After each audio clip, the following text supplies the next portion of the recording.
아버지, 제가 호주에서 배운 기술로 꼭 성공시켜 드릴게요. 2021년 봄, 정년퇴직 송별식장에서 아들이 제 손을 잡았습니다. 그때 저는 확신했죠. 내 인맥과 아들의 기술이면 충분해. 동기들만 100명, 후배들은 더 많았으니까요. 송도 골프장 옆 리조트 카페, 해외 감성. 정원, 전문 바리스타, 완벽한 조합이었습니다. 퇴직금 2억 8천에 아파트까지 담보로 잡았죠. 총 4억이 넘는 돈이었습니다. 연금 350만 원보다 월 2천만 원. 버는 게 낫지 그렇게 믿었습니다. 하지만 3년 후 저는 새벽마다 폐지를 줍고 있습니다. 도대체 어디서부터 잘못된 걸까요? 시청 전 구독과 좋아요를 누르시면 로또에 당첨되는 행운이 올 수 있습니다. 그리고 지금 어디에서 시청하고 계신지 댓글로 남겨주세요. 여러분의 이야기도 듣고 싶습니다. 그럼 지금부터 시작되는 이야기 속으로 함께 들어가 볼까요? 2021년 2월 마지막 주였습니다. 30해 가까이 다닌 공기업에서의 마지막 출근이었죠. 회사 로비에는 송별식 플래카드가 걸려 있었고 후배들이 준비한 꽃다발이 놓여 있었습니다. 부장으로 마무리하는 제 모습에 동기들은 부러워했죠. 김 부장 참 복 많아. 아들도 해외에서 전문 기술 배워왔다며 정말 부러운 인생이야. 그날 저녁 집에 돌아오니 아들 준호가 노트북을 펼쳐놓고 있었습니다. 아버지 잠깐 이것 좀 보세요. 화면에는 인천 신도시 근교의 골프장 사진들이 가득했죠.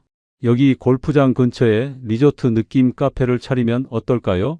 저 호주에서 2, 3년 정도 실전으로 일했잖아요. 바리스타 자격증도 있고요. 저는 처음엔 고개를 저었습니다. 장사가 그렇게 쉬운 게 아니야. 연금 받으면서 편하게 사는 게 낫지 않겠니? 하지만 준호는 포기하지 않았죠. 아버지 동기분들 골프 많이 치시잖아요. 후배분들도 많으시고 저는 기술이 있으니까 아버지는 인맥만 활용해 주시면 돼요. 요즘 골프 인구 엄청 늘어나고 있거든요. 그 말이 제 마음을 흔들었습니다. 맞아, 내 주변만 해도 골프 치는 사람이 몇십 명은 되는데 준호 기술도 있고 나한테 인맥도 있으니까 이건 실패할 수가 없는 조합 아닌가? 며칠 뒤 저는 준호와 함께 그 지역을 돌아봤습니다. 신도시 근처였는데 골프장이 서너 개나 모여 있었죠. 상권도 막 형성되는 중이었고 새 건물들이 계속 올라가고 있었습니다. 여기다, 이곳이면 딱이겠어. 준호도 고개를 끄덕였죠. 네 아버지, 여기 분위기 완전 좋은데요. 정원 크게 만들고 해외 리조트처럼 꾸미면 SNS에서 난리 날 것 같아요. 집에 돌아와서 아내에게 이야기를 꺼냈습니다. 여보, 준호랑 카페 한번 해볼까 해. 아내는 즉시 반대했죠. 당신 장사 한 번도 안 해봤잖아요. 그냥 연금 받으면서 편하게 살아요. 우리 나이에 무슨 카페예요. 하지만 저는 이미 마음을 굳힌 상태였습니다. 연금으로 받으면 한 달에 350만 원 정도야. 근데 카페가 잘 되면 월 2천만 원도 벌 수 있어. 1년이면 억대 수입이라고. 게다가 준호도 뭔가 해야 할 나이 아니야. 이제 30인데. 아내는 한참 동안 말이 없었습니다. 그러더니 조용히 물었죠. 그럼 돈은 어떻게 할 건데요? 퇴직금 쓰려고요. 저는 고개를 끄덕였습니다. 퇴직금이 2억 8천 정도 되는데 거기에 아파트 담보로 일부 대출받으면 4억 정도는 만들 수 있어. 그 정도면 괜찮은 규모로 시작할 수 있대. 당신 미쳤어요. 아내가 처음으로 목소리를 높였습니다. 퇴직금 다 넣고 집까지 담보로 잡는다고요? 연금은요? 연금은 어떻게 하고? 저는 답답한 마음에 말했죠. 그러니까 연금보다 월 2천만 원이 낫다는 거잖아. 계산해봐. 연금으로 받으면 1년에 4천만 원 정도인데 카페로 2억 넘게 벌 수 있다고? 아내는 고개를 저었습니다. 장사는 인맥으로 하는 게 아니에요. 당신 동기들이 처음 몇 번은 와줄지 몰라도 계속 올 것 같아요. 비싸거나 맛없으면 안 와요. 그게 현실이에요. 하지만 저는 아내 말을 흘려들었습니다. 걱정 마. 준호가 기술이 있잖아. 호주에서 배운 거라고. 우리가 서비스만 잘하면 돼. 게다가 요즘 골프 인구 엄청 늘어나고 있대. 이건 타이밍이야. 결국 아내는 더 이상 말리지 않았습니다. 알아서 하세요. 하지만 나중에 후회하지 마요. 그 말을 남기고 방으로 들어가 버렸죠. 다음 날 저는 은행에 갔습니다. 퇴직금을 일시불로 받겠다고 신청했죠. 담당 직원이 물었습니다. 고객님 연금으로 받으시는 게 더 안정적인데. 괜찮으신가요? 괜찮습니다. 제가 투자할 때가 있어서요. 서류를 작성하면서 손이 떨렸습니다. 설렘 때문이었는지 두려움 때문이었는지는 잘 모르겠습니다. 하지만 그때 제 머릿속에는 오직 한 가지 생각뿐이었죠. 이번이 마지막 기회야. 준호한테도 기회를 줘야 해. 우리 가족 모두가 행복해질 수 있어. 며칠 후 통장에 2억 8천만 원이 들어왔습니다. 그리고 아파트를 담보로 1억 8천만 원을 추가로 대출받았죠. 총 4억 6천만 원. 이 돈이면 충분해. 준호에게 전화를 걸었습니다. 준호야, 됐다. 시작하자. 전화기 너머로 준호의 목소리가 들렸습니다. 정말요, 아버지. 진짜 감사합니다. 꼭 성공시켜 드릴게요. 제가 호주에서 배운 거 전부 쏟아붓겠습니다. 그 순간 저는 확신했습니다. 내 선택이 맞아. 우리 가족의 인생이 이제 달라질 거야. 하지만 그건 제 착각이었습니다. 그날이 우리 가족이 무너지기 시작한 첫날이었다는 걸 그때는 몰랐죠. 2021년 여름이었습니다. 상가 계약을 마치고 한 달 넘게 인테리어 공사가 진행됐죠. 준호는 거의 매일 현장에 나가서 직접 감독했습니다. 아버지 정원이 제일 중요해요. 여기가 포토존이 되어야 SNS에서 뜰 수 있거든요. 공사비가 예상보다 많이 나갔습니다. 정원 조경에만 억대 초반의 돈이 들어갔고 실내 인테리어도 만만치 않았죠. 괜찮아. 이 정도는 투자야. 나중에 다 회수할 수 있어. 저는 그렇게 스스로를 다독였습니다. 드디어 오픈날이 다가왔습니다. 간판에는 영문으로 된 카페 이름이 새겨졌고 입구에는 준호가 직접 고른 수입 화분들이 놓였죠. 카페 안으로 들어서면 통유리 너머로 넓은 정원이 보였습니다. 해외 어느 리조트 같았어요. 준호가 자랑스럽게 말했죠. 어때요? 아버지, 이 정도면 충분히 경쟁력 있죠. 하지만 메뉴판을 보는 순간 제 표정이 굳었습니다. 아메리카노가 7,000원이었고 케이크는 만원대 후반이었죠. 준호야, 이거 너무 비싼 거 아니야? 근처 카페들은 아메리카노 5,000원 정도 하던데. 준호는 고개를 저었습니다. 아버지, 그 카페들이랑 우리랑 퀄리티가 다르잖아요. 저 호주에서 쓰던 원두 그대로 수입해 오는 거예요. 케이크도 매일 아침 직접 만들고요. 비싸도 좋은 건 팔린다니까요. 저는 망설였지만 결국 준호 의견을 따랐습니다. 그래, 전문가인 내가 더 잘 알겠지. 하지만 마음 한구석이 불안했죠. 오픈 첫날 저는 일찍 가게에 나갔습니다. 동기들에게 단체 문자를 보냈죠. 오늘 우리 카페 오픈합니다. 많이 와주세요. 금방 연락이 왔습니다. 축하한다, 김 부장. 오늘 골프 치고 들를게. 다른 동기들도 같이 데리고 갈게. 오전부터 손님들이 조금씩 들어오기 시작했습니다. 대부분 근처 골프장에서 온 사람들이었죠. 정원에서 사진을 찍고 SNS에 올리는 모습이 보였습니다. 와, 여기 분위기 좋은데 인스타에 올려야겠다. 그 모습을 보며 준호가 씩 웃었죠. 보세요, 아버지, 제 말이 맞죠? 오후에는 제 동기들이 5명이나 왔습니다. 야, 김 부장 대단한데?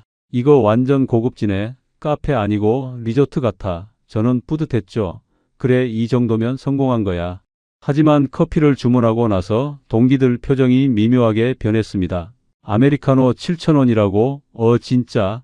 여기 좀 비싸네. 한 동기가 작게 중얼거렸죠. 저는 못 들은 척했습니다.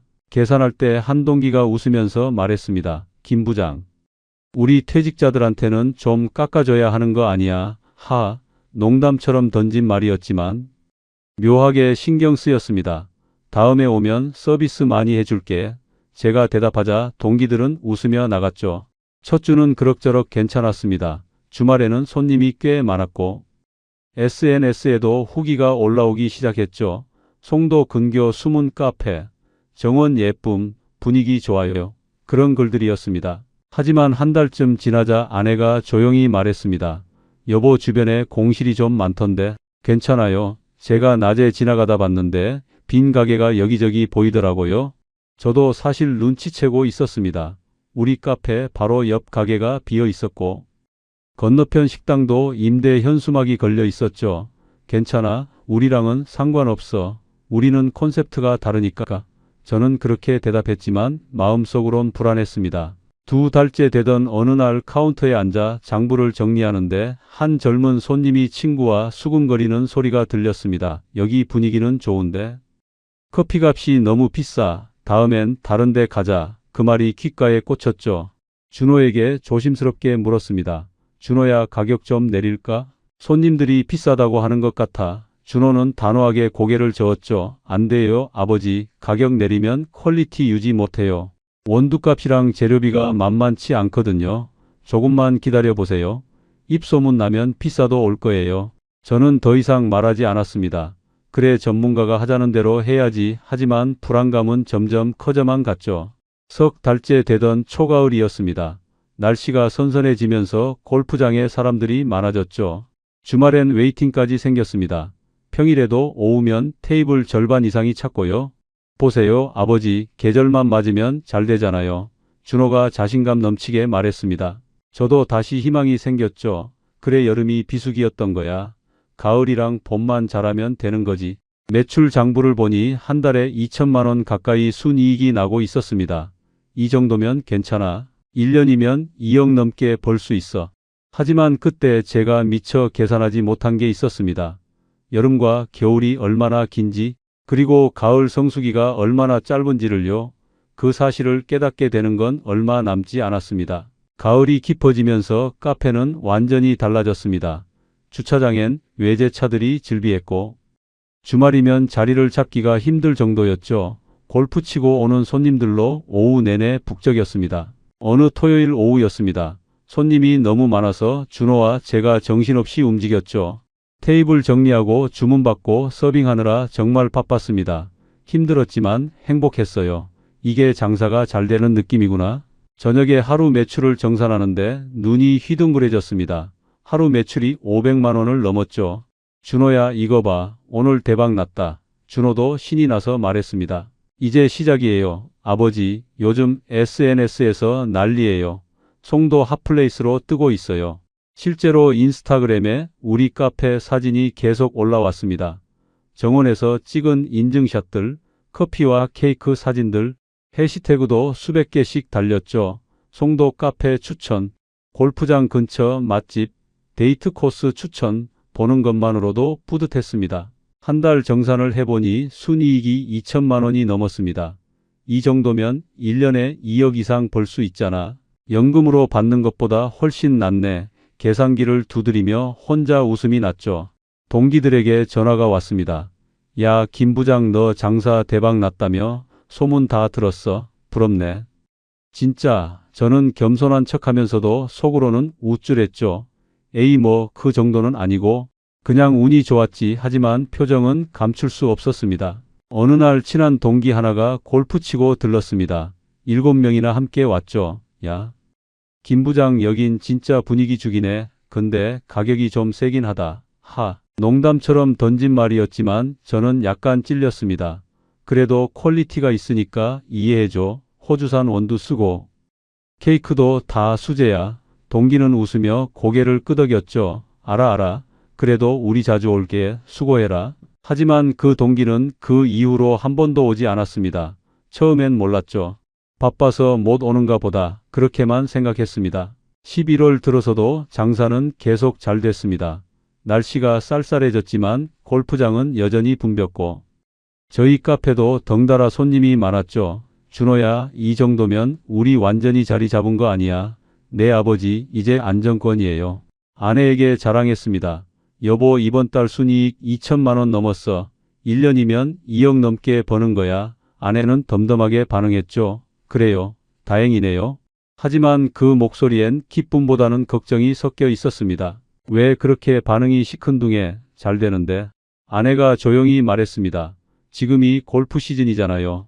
겨울 되면 어떻게 하려고요? 한여름도 힘들었고. 걱정 마. 겨울도 골프 치는 사람 많아. 봄 되면 또 잘 될 거고. 저는 자신만만하게 대답했습니다. 하지만 아내는 더 이상 말하지 않았죠. 그때 제 머릿속엔 오직 한 가지 생각뿐이었습니다. 이제 괜찮아. 우리 완전히 성공한 거야. 준호도 자리 잡았고. 나도 노후 걱정 없어. 연금 포기한 거 하나도 후회 안 돼. 동기들한테 자랑 섞인 문자도 보냈습니다. 요즘 장사 잘 돼서 바빠 죽겠어. 너희도 시간 되면 놀러와. 답장은 몇 개 오지 않았죠. 그래, 다들 바쁘겠지. 저는 그렇게만 생각했습니다. 하지만 12월 초부터 날씨가 급격히 추워지기 시작했습니다. 그리고 골프장 주차장에 차들이 눈에 띄게 줄어들었죠. 처음엔 몰랐습니다. 일시적인 거겠지. 곧 다시 늘어날 거야.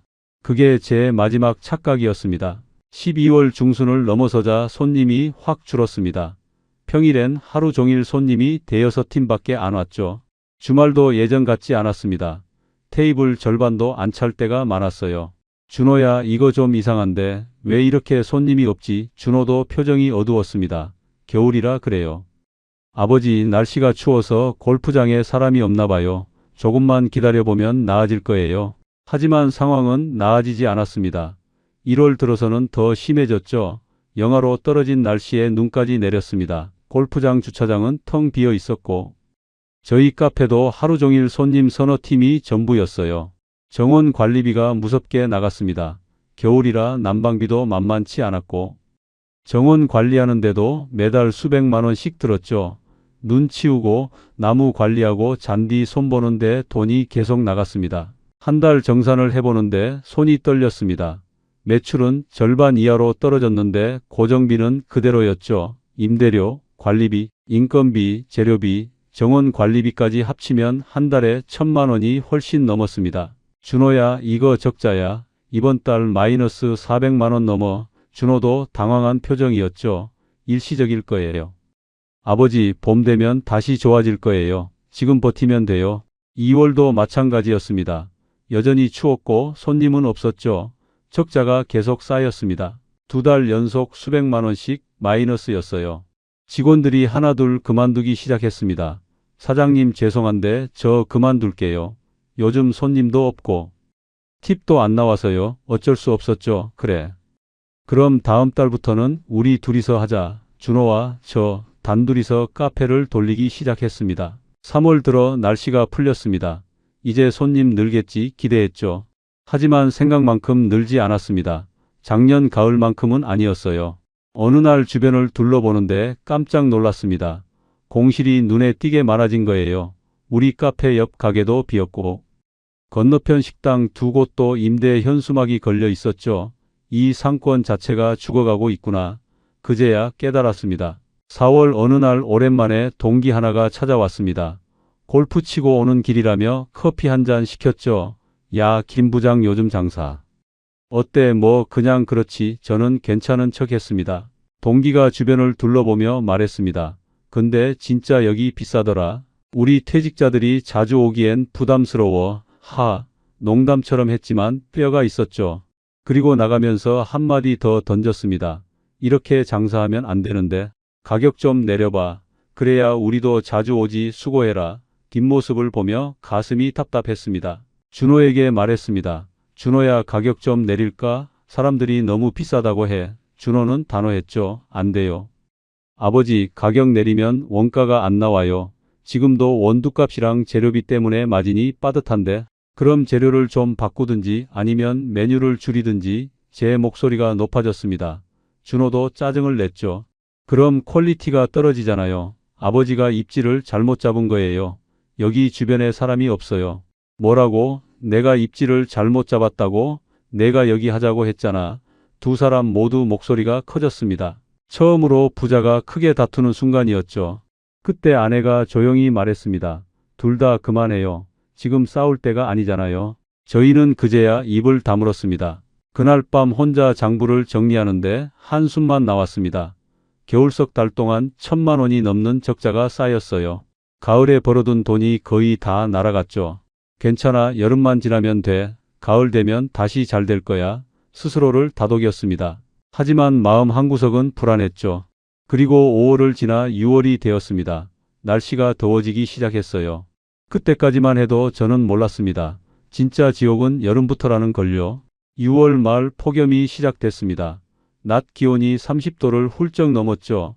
골프장 주차장에 차가 거의 보이지 않았습니다. 이 더위에 골프 치는 사람이 어디 있겠어요. 7월 들어서는 완전히 재앙이었습니다. 하루 종일 손님이 한두 팀밖에 안 왔어요. 에어컨을 풀가동해야 했는데 전기세가 무섭게 나갔죠. 정원도 떼약볕에 잔디가 타들어 가서 물 주고 관리하는데 또 돈이 들었습니다. 한 달 매출을 보는데 눈앞이 캄캄했습니다. 매출은 몇백만 원인데 고정비는 1,000만 원이 넘었죠. 이번 달 적자가 700만 원이 넘어 준호에게 말하는데 목소리가 떨렸습니다. 준호는 고개를 떨구고 있었습니다. 아무 말도 하지 않았죠. 가을만 기다리면 돼요. 그 말밖에 못했습니다. 하지만 저는 알고 있었습니다. 이대로는 가을까지 버틸 수 없다는 걸요. 대출 이자도 밀리기 시작했고 통장 잔액은 점점 줄어들고 있었습니다. 그때부터 SNS에 악플이 달리기 시작했습니다.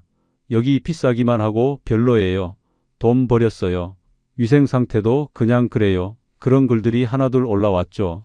준호가 핸드폰을 보다가 벽에 던졌습니다. 이 사람들이 뭘 알아?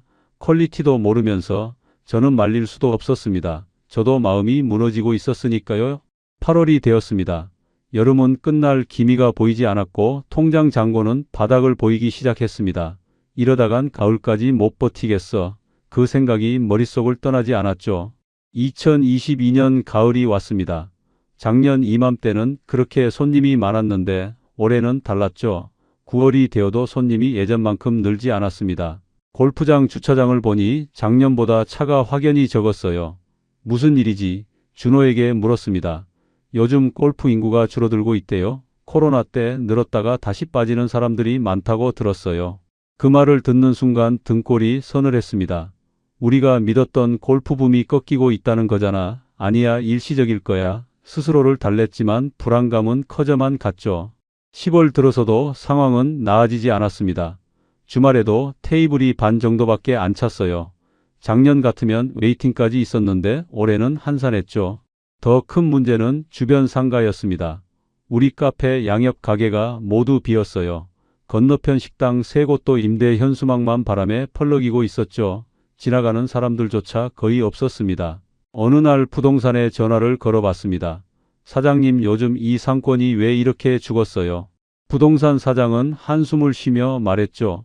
개발이 멈춰서 그래요. 원래 이쪽에 대형 쇼핑몰 들어온다고 했는데 무산됐거든요.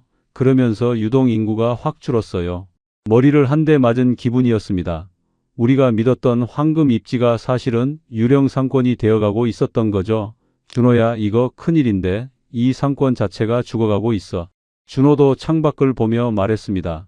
저도 알아요, 아버지. 요즘 손님들이 여기까지 안 오려고 해요. 외곽이라 번거롭다고? 그럼 어떻게 해야 하는데? 모르겠어요. 11월이 되자 날씨가 추워지기 시작했습니다.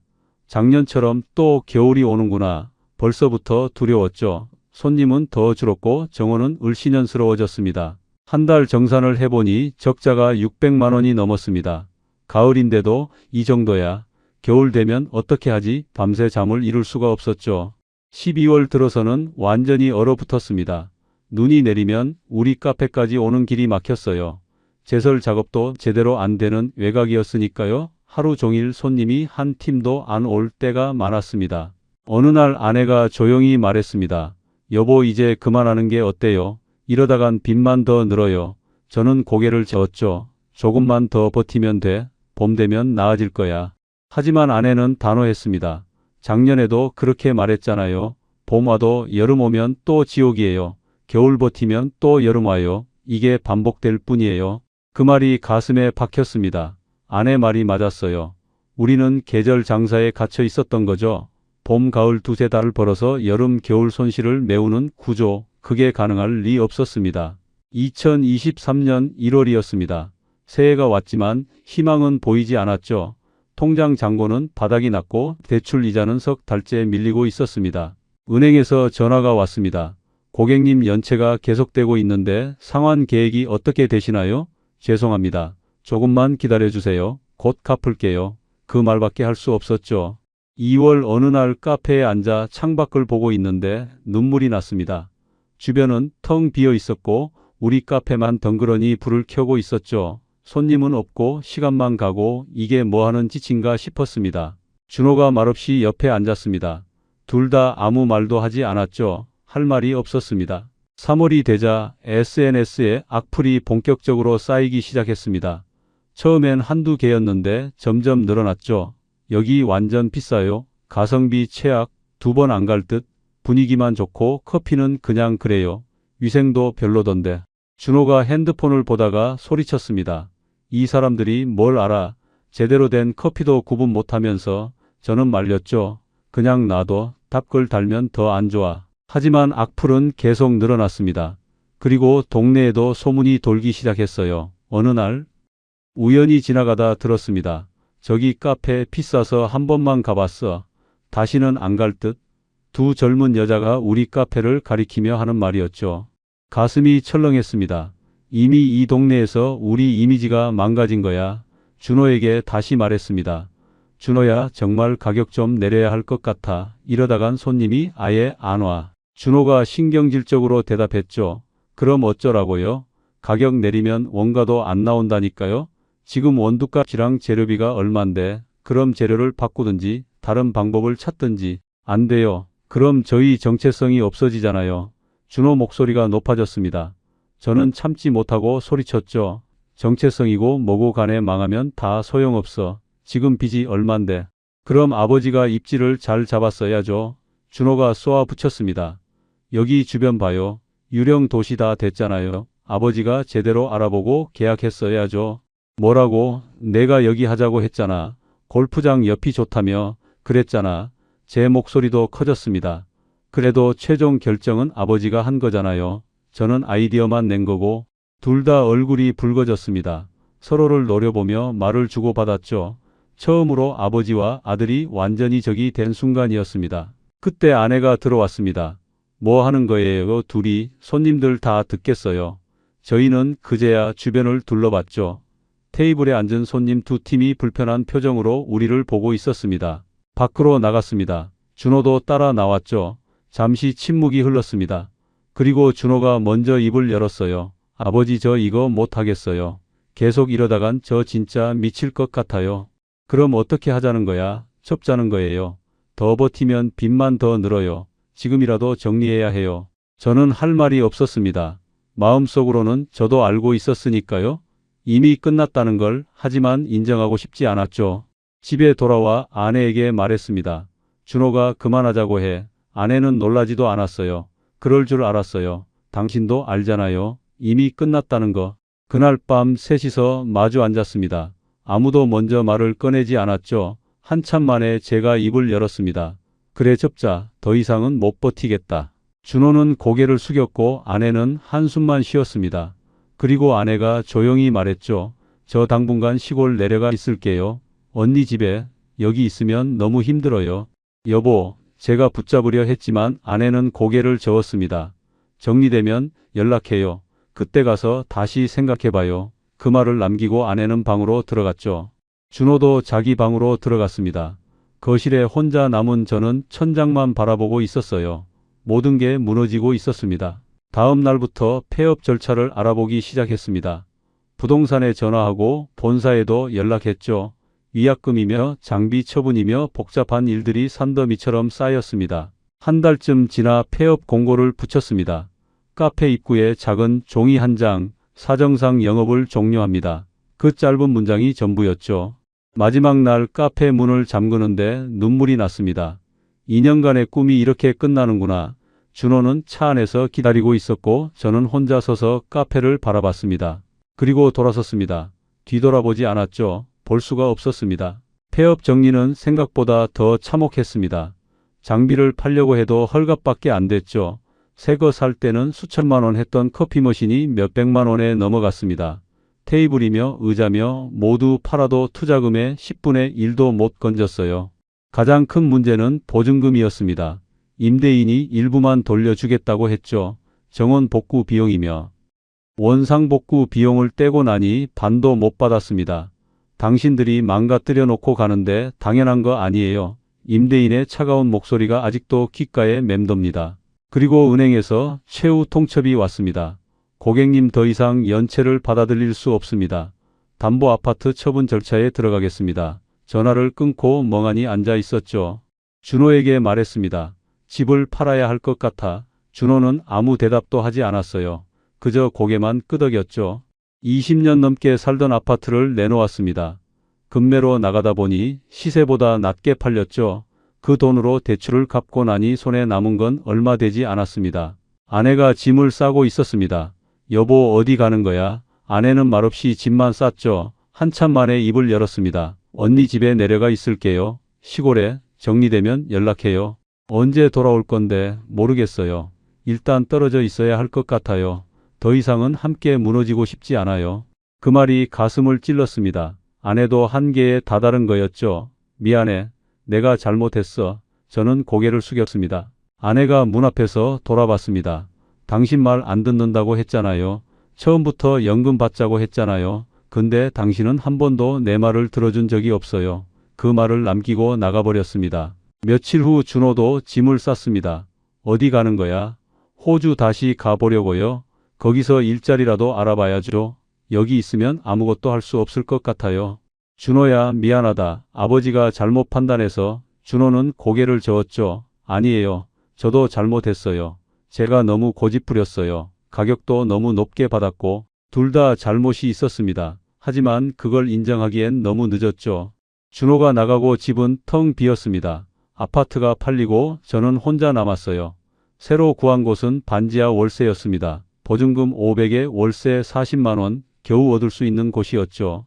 이사하던 날 창문 반쯤 가려진 방을 보며 눈물이 났습니다. 부장까지 했던 내가 이제 이런 곳에서 사는구나. 바닥에 주저앉아 한참을 울었습니다. 통장엔 몇백만 원밖에 남지 않았습니다. 월세를 내고 생활비 쓰면 금방 바닥날 돈이었죠. 일을 해야 했습니다. 구청에 가서 노인 일자리를 알아봤습니다.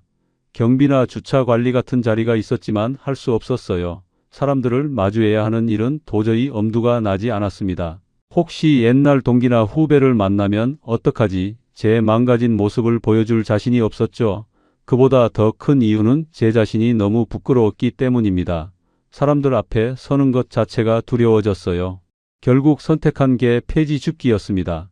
새벽에 나가면 사람을 거의 안 만나죠. 혼자서 조용히 할 수 있는 일이었습니다. 무엇보다 이 일을 하면서 제 자신을 돌아볼 수 있었어요. 박스를 하나씩 주우며 생각했습니다. 나는 왜 이렇게 됐을까? 어디서부터 잘못된 걸까? 매일 새벽 거리를 걸으며 스스로에게 물었죠. 이게 제가 선택한 방식이었습니다. 사람들을 피해 밑바닥부터 다시 시작하는 것, 화려했던 과거를 완전히 내려놓고 가장 낮은 곳에서 제 잘못을 돌아보는 것. 어느 날 새벽이었습니다. 박스를 싣고 있는데 뒤에서 목소리가 들렸죠. 아버지, 돌아보니 아들 준호가 서 있었습니다. 여기서 뭐하니? 당황한 제가 물었죠. 준호는 아무 말도 하지 않았습니다. 그저 제 수레를 바라보고 있었어요. 호주 가는 거 아니었어? 아직 비자가 안 나왔어요. 준호 목소리가 떨렸습니다. 둘 다 말이 없었습니다. 새벽 어둠 속에서 아버지와 아들이 마주 서 있었죠. 준호야, 미안하다. 그 말밖에 할 수 없었습니다. 괜찮아요, 아버지. 준호가 돌아서며 말했죠. 저도 미안해요. 그리고 사라졌습니다. 그날 이후 준호를 다시 보지 못했습니다. 연락도 없었죠. 아내에게서도 소식이 없었습니다. 저는 완전히 혼자가 됐습니다. 지금 이 일을 하면서 많은 걸 깨달았습니다. 돈보다 중요한 것들, 제가 놓쳤던 것들을요, 돌아보는 이 시간이 저에겐 큰 도움이 되네요. 그러다가 몇 달 전부터 노인복지관에서 강의를 시작했습니다. 투자 피해 예방 강의였죠. 처음엔 떨렸습니다. 사람들 앞에 서는 게 얼마나 오랜만인지. 하지만 제 이야기가 누군가에게 도움이 된다면, 제 실패가 다른 사람의 교훈이 된다면 그걸로 충분하다고 생각했습니다. 강의에서 저는 늘 이렇게 말합니다. 저처럼 되지 마세요. 제가 저지른 실수들을 말씀드릴게요. 첫째, 절대 연금을 포기하지 마세요. 일시금으로 받으면 투자하고 싶은 유혹이 생깁니다. 하지만 그게 함정이에요. 연금은 매달 들어오는 안정적인 수입입니다. 그게 노후의 가장 큰 버팀목이죠. 저는 한 달 350만 원을 포기했습니다. 1년이면 수천만 원인데 지금 생각하면 정말 어리석었어요. 둘째, 경험 없는 업종에 뛰어들지 마세요. 저는 30년 공기업 생활만 했습니다. 장사는 한 번도 안 해봤죠. 그런 사람이 카페를 연다는 게 말이 됩니까? 최소한 5년은 그 업종에서 일해보고 시작해야 합니다. 셋째, 고가 정책은 독입니다. 비싸도 좋으면 팔린다는 건 착각이에요. 한국은 가성비 시장입니다. 특히 외곽 지역에서 비싼 가격은 절대 안 통해요. 제 아들은 퀄리티만 믿었습니다. 하지만 손님들은 가격을 더 봤죠. 넷째, 입지를 정말 꼼꼼히 따져야 합니다. 개발 호재만 보지 마세요. 실제 유동 인구를 확인하세요. 주변 상가 공실률도 보고요. 저는 골프분만 믿었습니다. 하지만 트렌드는 금방 바뀌었죠. 다섯째, 계절성 리스크를 절대 무시하지 마세요. 봄, 가을만 잘 되는 장사는 실패합니다.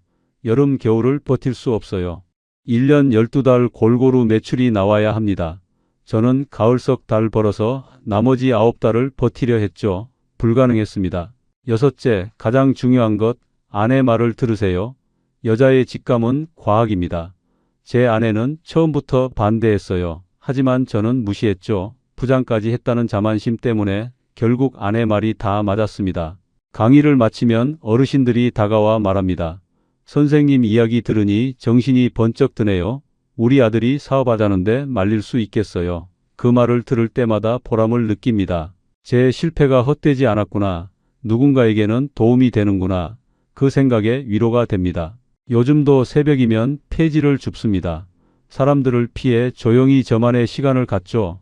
이 시간이 제게는 명상 같은 겁니다. 과거를 돌아보고 제 잘못을 되새기는 시간. 가끔 준호 생각이 납니다. 지금 어디서 뭐하고 있을까? 호주에 갔을까? 연락은 없지만 잘 살고 있기를 바랍니다. 아내에게도 문자를 보냈습니다. 여보 잘 지내요? 보고 싶어요. 답장은 오지 않았지만 읽음 표시는 떴더군요. 언젠가는 다시 만날 수 있겠죠. 그때는 제가 조금 더 나아진 모습으로 제 잘못을 인정하고 사과할 수 있는 사람으로 지금 이 이야기를 듣는 여러분께 말씀드립니다. 노후는 도전이 아니라 안정입니다.